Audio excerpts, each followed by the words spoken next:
For 360 Y-DROP on a sidedress bar, we have some best practices that we'd like to share with you. One of the things that, as far as installation goes, is that I always like to maximize my toolbar height so I can get through taller corn if necessary. So when you set up the 360 Y-DROP sidedress, you've got a variety of height choices to accommodate different bar heights. I like to set mine up for maximum clearance, even though I might not need maximum clearance all the time. There might be a time when you have a rainfall event and you're delayed a little later than you'd like and the corn's a little taller. That way you're just set up to deal with some taller corn. That's one of the benefits of Y-DROP compared to a coulter type applicator. Another best practice is we have custom row width settings that are easily adjusted on the back of the Y-DROP. There's a stainless steel pull pin, 2 per drop, and that adjusts the width of the wings. So when we're looking at a sidedress bar, usually we're timing that earlier than we would with a sprayer.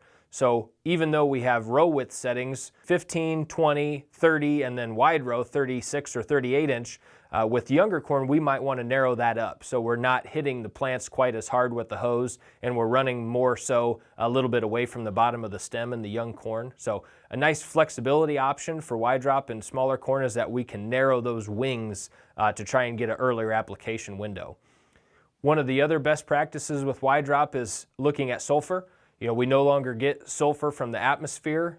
Most people are supplementing that with their nitrogen.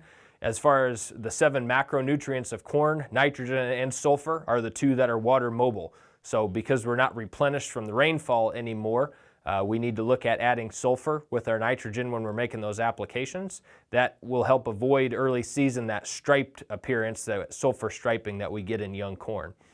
Another thing that we should consider as a best practice on sidedress applicators is utilizing a urease inhibitor. That's a type of nitrogen stabilizer. There's several types on the market, but the one that you want to look for is a urease inhibitor because we don't have very much canopy usually at that time like we do when we Y-DROP in tall corn to protect it from the sun. So we want to protect the urease from breaking our liquid UAN down and returning it, volatilizing it to the atmosphere. So a best practice would be to consider a urease inhibitor, especially if it's dry weather conditions. And final best practices is transport.